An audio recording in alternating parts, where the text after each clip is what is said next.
初の準日本製ナイトメア、それがこのグレン錦よ。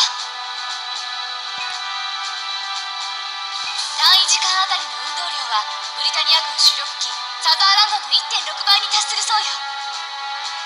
出力に見合った装甲を備えているから防御力も高いわ。それに輻射波動という新兵器もある。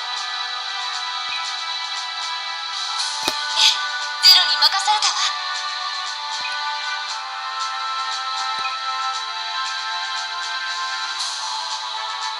さて、マイキングの準備は整ったようだ。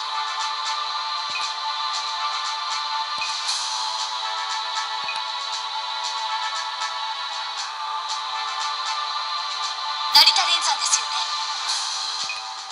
グレン西の表面をそこで行われることになる。頼むぞ、カイ。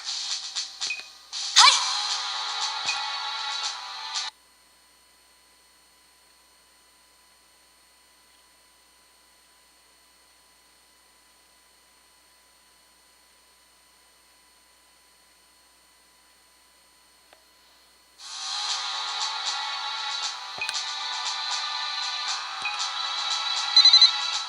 なあおい、扇もカレンもゼロから何も聞いてないらしいが、お前はどうよ。そっか、ここは日本解放戦線の本拠地だってことだからな。多分何かやらかすんだろうけどもよ、あの仮面の下で何を考えてるんだかいまいち信用できねえ。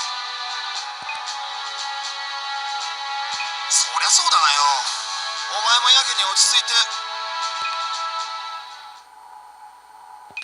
なんじゃこりゃ、おいテロ、どういうことだ。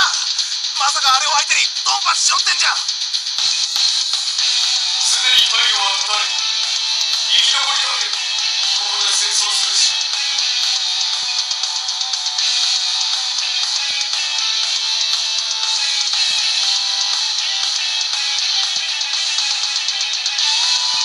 行くぞ、我々の狙いはこのエリア。しゃあねえ、やるしかねえが。